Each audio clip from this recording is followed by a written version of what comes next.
of the email, and that an intelligence agency basically pulled it back and instructed the author of the email, hey, this is, you just conducted what they call spillage into a lower classification level. And when that's done, the procedures are basically to remove any of the communication. You're going to silo it.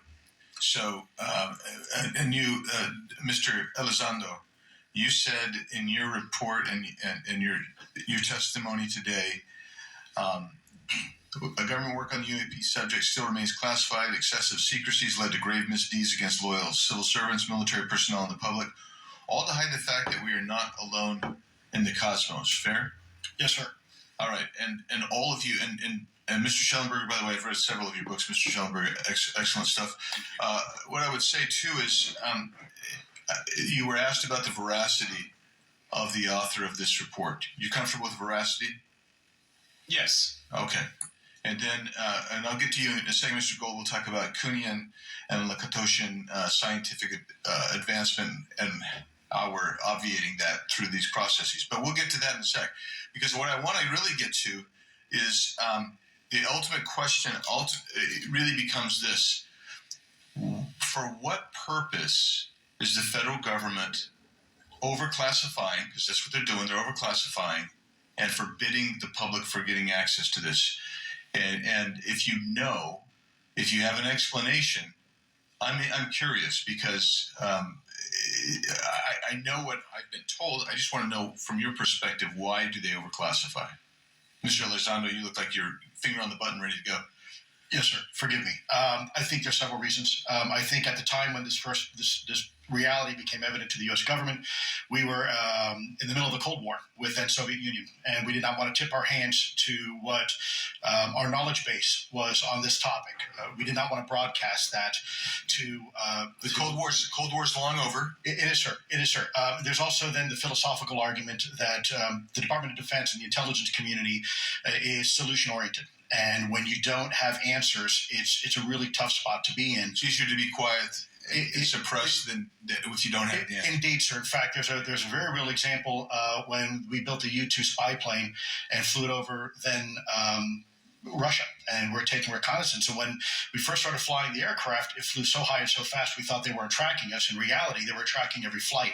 It wasn't until the Russians could develop the SA-2 surface-to-air missile and successfully shoot. I would suggest to you also, along with Lakatos and Kuhn, you also have a problem with Kenneth Arrow's path dependence or increasing returns. That's one reason why they won't disclose it. It's too painful to admit. But I just want to read a couple things from Mr. Shellenberger's what he gave to us today, because I think this is interesting stuff, and I just want to convey this to you. On USG networks, there exists infrared footage of and imagery of a grouping of vessels engaged in SIGINT and mass collection at night in a specific area of the Pacific Ocean. This footage, which was in close proximity to the vessels, a large equilateral triangle UAP suddenly appears directly over the ships.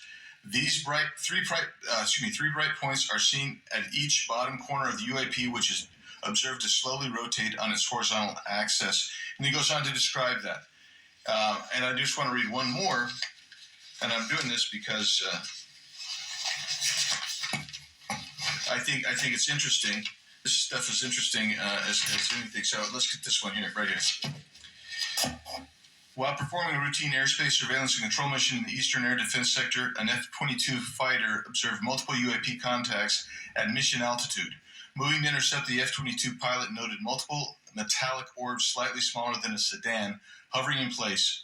Upon vectoring towards the UAPs, a smaller formation of the metallic orbs accelerated at rapid speed towards the F-22, which was unable to establish radar locks on the presumed hostile UAPs. The F-22 broke trajectory and attempted to evade, but was intercepted and boxed in by approximately 3 to 6 UAPs. And then I'll leave that there, but because I just have no more time left. Well, she's not looking. So let's just get into let's get into part of this. I thought I would be saved by the bell. No. Let's talk about Kuhnian, Lakatoshan type of scientific development, and the problem that we have here is you have institutional blockage of what would be normal development of scientific ideas. And if you want to expand on Mr. Gold. We're over time, so be very fast, please. I'll just say I'm a recovering attorney, so please take it easy on the science. But all breakthroughs have been heretical at first, and that's the challenge that we face, particularly with something as extraordinary as this, which is why gathering the data is so important. And I'll just end by saying, by the way, the overclassification of material is in no way limited to UAP. That is occurring throughout the government, as well as the inability to get people classifications in a timely and efficient manner, and then to have those classifications be broad enough to be useful. So this is a larger issue that I hope that Congress will look at. Thank you. Thank you, Mr. Banks. I've been generous. All right, Mr. Burleson, I'll recognize you for 5 minutes of questions, please. Thank you, Madam Chair. Mr. Elizondo, does any branch of the United States government or defense contractors possess technology? Sir, there's documentation that I believe was submitted for the record that was approved for release by the U.S. Pentagon, by the Department of Defense Office of Pre-Publication Security Review, and it states one of the reasons why my predecessor program, USAP, was trying to collect material of unknown origin. Was it successfully collected?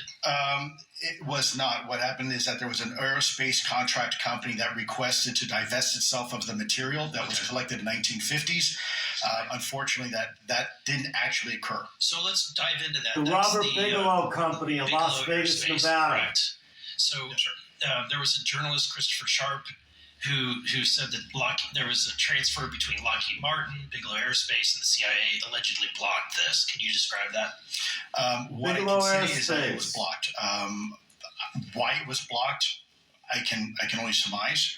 I was part of some conversations later on with some of those contract personnel where they had told all of us that is accurate.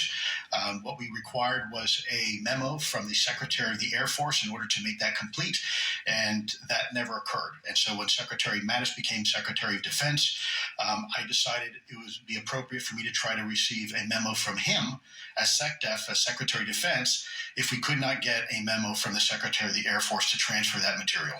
So if that material exists today, who's in possession? So I wouldn't be able to have that conversation in an open hearing. We'd probably have to have that. Robert Okay, Bigelow. my question to you then is, if we were in a secure setting, if we were in a skiff, would you be able to provide or get access to something, whether it's visuals or material that we could put our hands on, or biologics, that would convince me, that would show me that we have non-human origins? Sir, that decision would not be mine. That would be to the gatekeeper still in the U.S. government. And who would we? So if you were in our shoes, where would you go from here? How would you get that information? A lot of times we just don't know who to ask because we don't know where to go next. So if you were in our shoes, where would you go? Well, I prefer to answer that question in a closed session. However, we established Aero for that very purpose, and unfortunately, under its previous leadership, it failed. So one would hope that they would have the authorities necessary to do that. Let's hope that this new iteration of leadership will be successful. In the discussions, it's simply about material, or is there a discussion about it was previously testified that there's biologics that were collected. Are you aware of any of that? I am, sir, aware of the reporting that biologics have been recovered. Again, my focus was more nuts and bolts, looking at the physical aspects of these phenomenon, how they interacted around military equities and nuclear equities. So I'm certainly not a medical expert. I would not be able to probably provide you a whole lot of value in that simply because I don't have the expertise. Was anything described as that we have possession of bodies? Yes. We have is it multiple types of creatures, or sir, I could answer that. I can tell you anecdotally that it was discussed quite a bit when I was at the Pentagon. The problem is the supposed collection of these biological samples occurred before my time. In fact, before I was even born. And was this part of the Lockheed Roswell discussion, or was this the biologics is a completely separate? Separate yet related. Okay. Has anyone made contact? Sir, I'm sorry. Could you specify? Has there been any, to your knowledge, any communication with a non-human life form?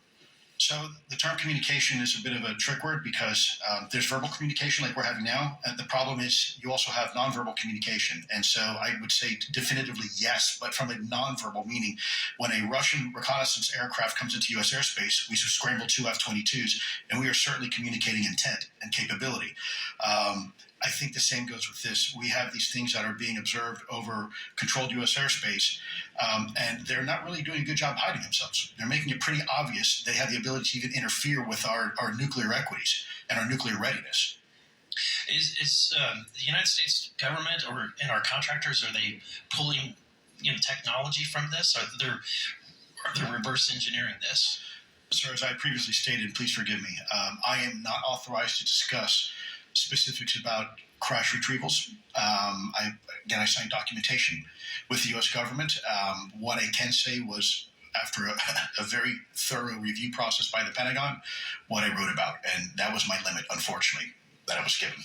Thank you. Yes, sir. Thank you. I would like to recognize Mr. Timmons for 5 Eisenhower, minutes of questioning. Holloman Air Thank you, Force Madam Chair. Base. Mr. Elizondo, you just said something interesting. You said they don't seem to be hiding. They don't seem to be hiding. The UAP sightings are becoming increasingly brash, if you will. And, we've been hearing about these for years, but they've generally been isolated and not as consistent and over-critical military installations. Would you say that's fair? Is this becoming increasingly often? Is it happening more and more? Great question, sir. Let me see if I can answer this for you. Certainly, there seems to be some indication that they're being provocative, meaning that they're, in some cases, literally splitting aircraft formations right down the middle. So that's an air safety issue. The question is it the frequency increasing? And the response is it depends. Yes, it's possible that there is an increase in frequency, but it's also possible that there's heightened awareness now, and there's also more pervasiveness of technology out there that's collecting this information and that can record this information. So we're not quite sure yet if it's actually an increase in numbers of these events, or is it that we have better equipment now that to record these things, and we have a better ability, if you will, to analyze these things. And that's my next question. It seems that a lot of these sightings occur near military installations. Do you think that these UAPs are intentionally targeting military installations, or do you think that we have increased abilities to monitor surrounding military installations? Sir, maybe both. Part of my concern is we have something in the Department of Defense and the intelligence community called IPB, in Initial Preparations for the Battle Space. And we use equities like ISR, intelligence, surveillance, reconnaissance, or other type of equities and technologies to prep the battle space. And certainly, if I was wearing my national security hat, even if there was a 2% chance that there was some sort of hostile intent here, that's 2% higher than we really can accept. And so we must figure out, there's a calculus, capabilities versus intent, in order to identify if something is a national security threat. We've seen some of the capabilities, yet we have no idea in the intent. And so this is why this discussion is somewhat, I think, problematic from a governmental perspective, because we have no idea. Sure, thank you. Mr. Shellenberger, you're particularly familiar with the Langley Air Force Base incident a year ago? Are you familiar? Just from what I read. Just from what you've read? Yeah. I would imagine a large percentage of the American population became aware of that with the Wall Street Journal article. Would you agree with that? Yes. And were you aware of that incident prior to the Wall Street Journal article? No. To the rest of the panel, was the Wall Street Journal article the first time that y'all were made aware of what was essentially an over 2-week UAP frenzy over Langley Air Force Base? Were y'all aware of this prior to the Wall Street Journal article? Anybody? Show of hands. Yes, sir. Dr. Gaia, could you give me how did you become aware of it? A colleague of mine who I referenced previously, Chris Mellon, he wrote an extensive article about this, that there were other incursions of drones over Langley before this, as well as many, many military installations over the last 5 decades.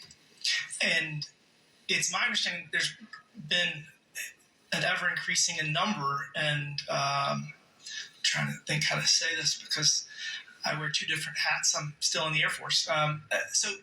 It seems that they're becoming increasingly brash, and the question that we really have to figure out is it China or is it non-human? And I think that's the biggest question the American people want to know. If it's China, it's scary because they have a lot of technology that we cannot explain. And if it's non-human, that's scary because we don't know the intent. Would you say that's fair? Yes, Congressman. And in fact, I really believe that we should use this hearing as a catalyst to improve and bolster our air defense capabilities and our maritime domain awareness capabilities, because obviously there are holes in it, whether it be UAP of non-HI direction or NHI direction, or like as you say, sir, China or any other adversary.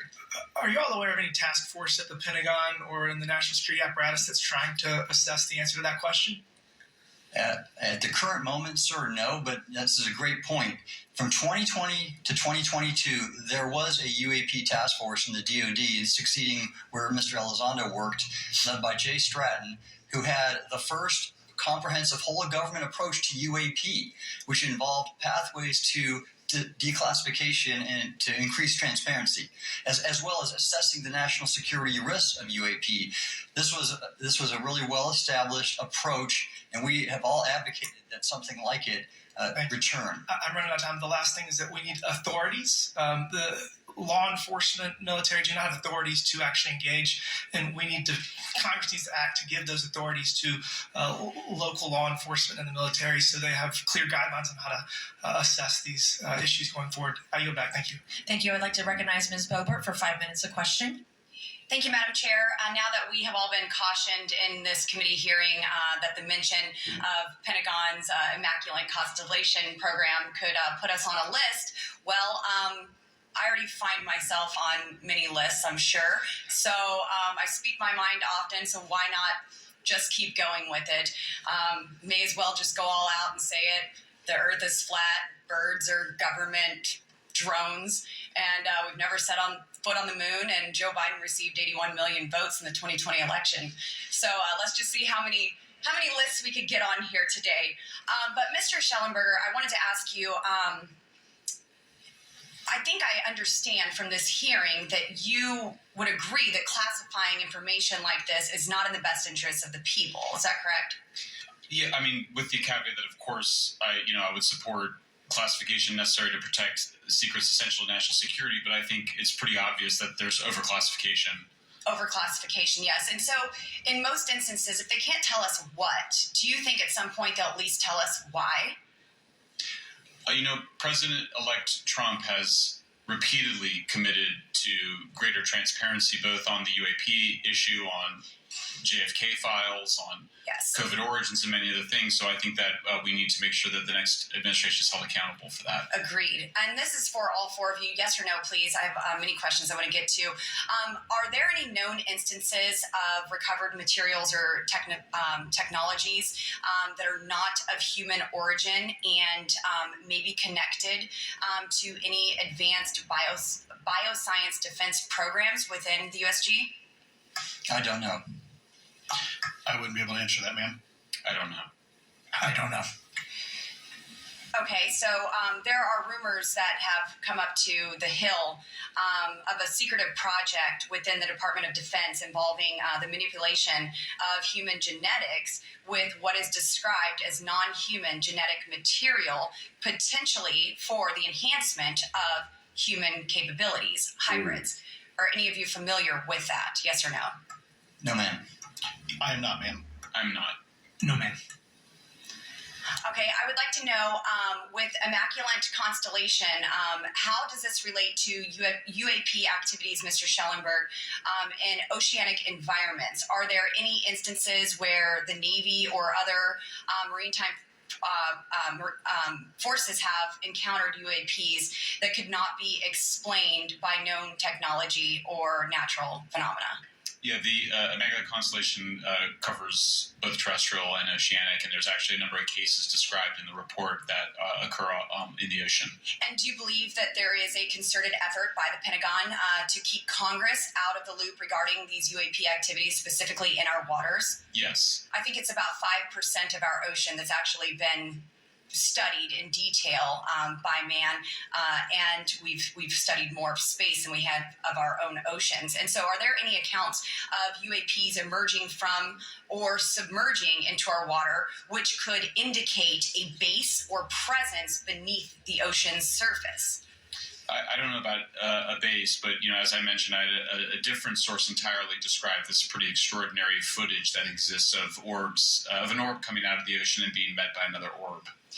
Some would say that there's multiple hotspots where we see frequent activity. So in your investigations, have you come across any data or visual evidence like sonar readings or underwater footage of these UAPs? I have not beyond what's in the report.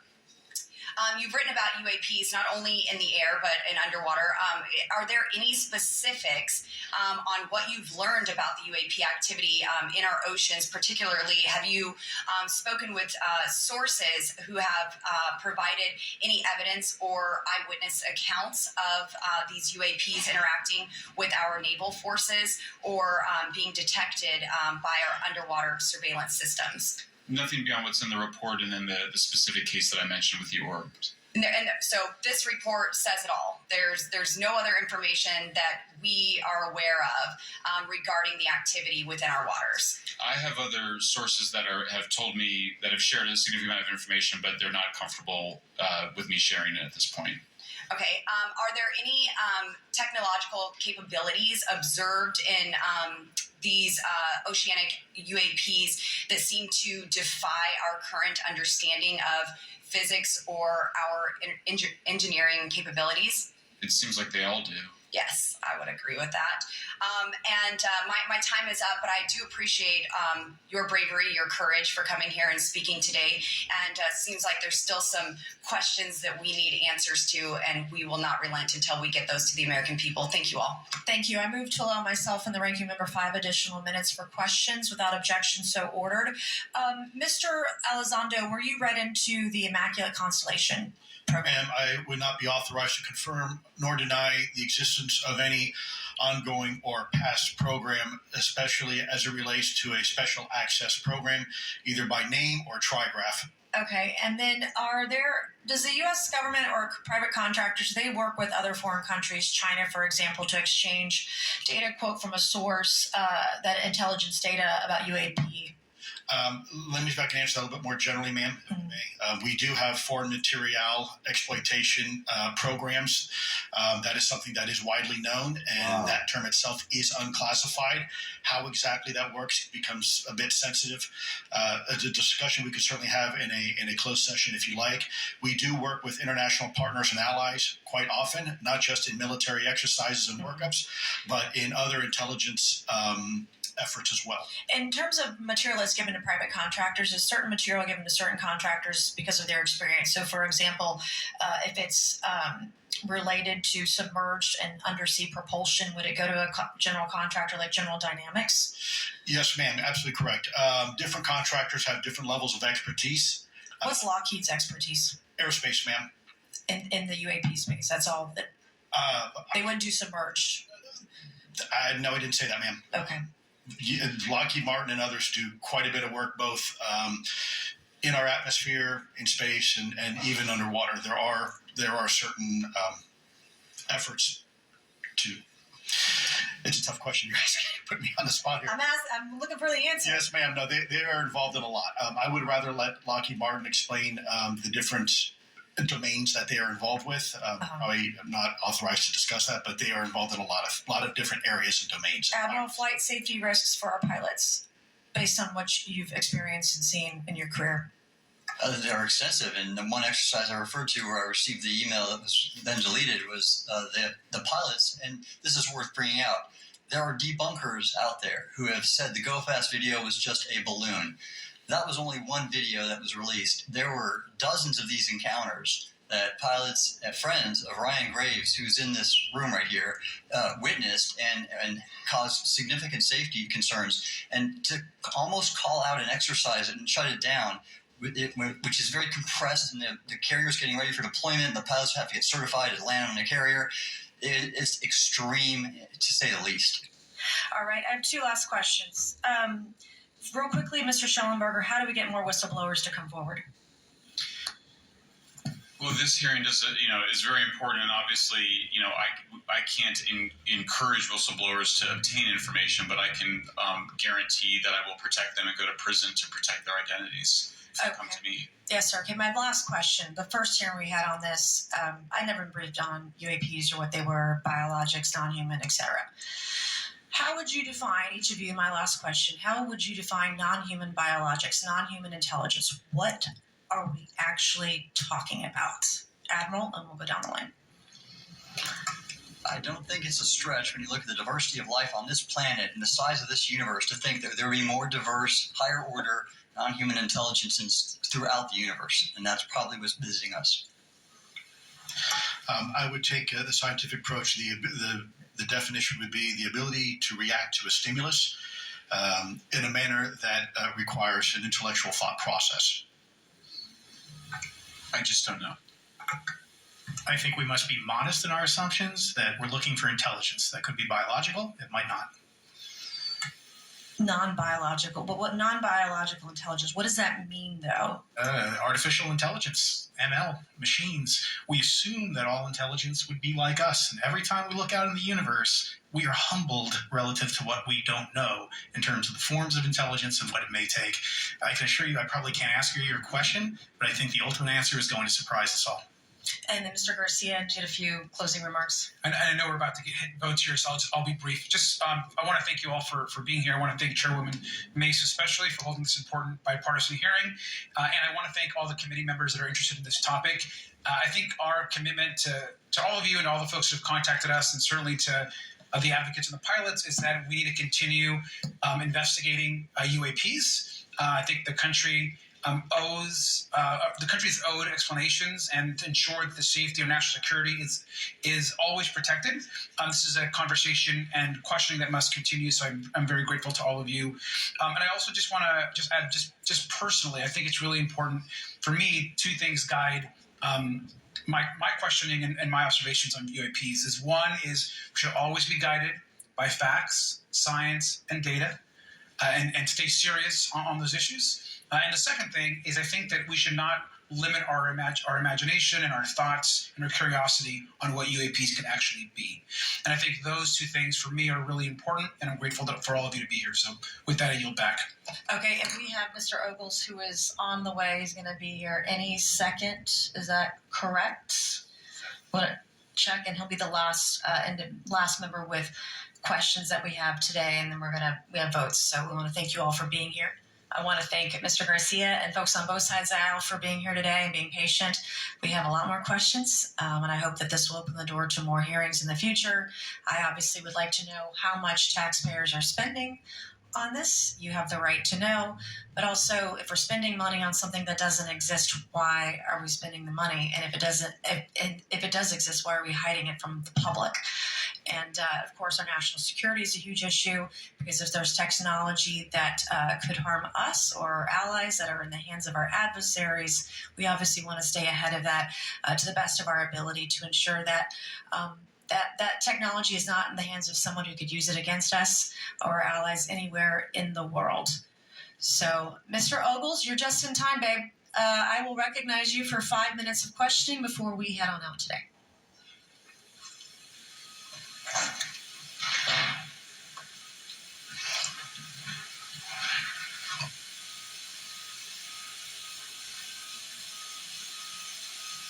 Well, thank you all for being here. And Madam Chairwoman, I'm out of breath because I sprinted to get here.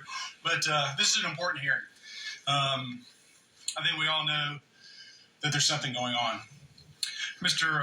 Elizondo, based on your knowledge of UAP sightings, do you believe it's fair to say that they are especially common near nuclear sites? Yes, sir. Mr. Congressman, I absolutely am convinced of that, as are my colleagues inside the government. And the reason why I pose that question, and this has been one of my talking points from the beginning, is, Oak Ridge is in Tennessee. The so-called weather balloon that drifted, that we now know was controlled, it passed near Oak Ridge. It obviously is a sensitive site, both of interest to our adversaries and to whatever else this is. Because we know that at military installations, at sensitive locations, such as nuclear facilities, that we're seeing this take place. So the question is, what is it? Do you believe they've caused an irregular activity, and why might they be interested in those sites? Sir, in some cases, it's actually regular activity. You'd be surprised. There's actually documentation right now that's been submitted. It's not just Oak Ridge. It's Savannah River Site, SRS. It's also Los Alamos. A lot of our sensitive R&D locations appear to be under some sort of surveillance and monitoring.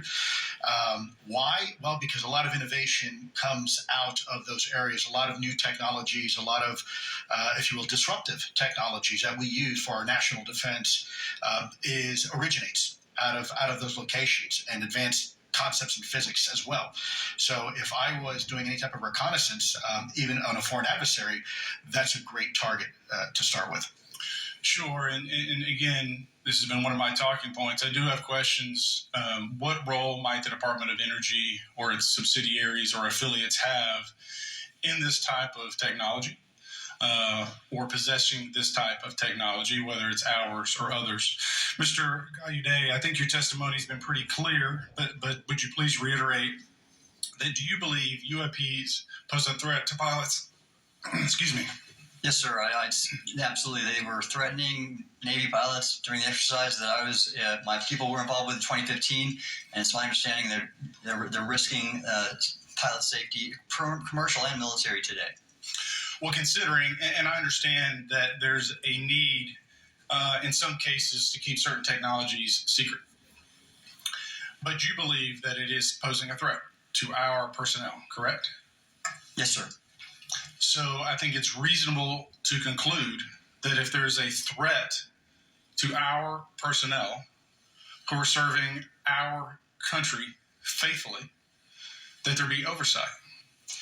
100%, Congressman. And in fact, that's the one thing that we've not talked about enough during this hearing, is the fact that the government executive branch not sharing with Congress what it knows about UAP infringes on your legislative and oversight responsibilities to such an extent that's very concerning. I mean, what else are we, if you look at national security or intelligence or foreign affairs or appropriations, you all have oversight and legislative responsibility regarding those. This UAP issue may be the greatest issue of our time, and it's being hid from you. Well, I mean, and to your point, I think we've seen over the decades that we have certain adversaries like China, like Russia, that technologically speaking are not as advanced as us, that they lack some of the lethality that we have, and that we've seen that they've gone after our technologies and in some cases succeeded, in particular with missile technology. And so again, my concern, whether this technology emanates from us or otherworldly, that we know that we possess it. And where's the accountability?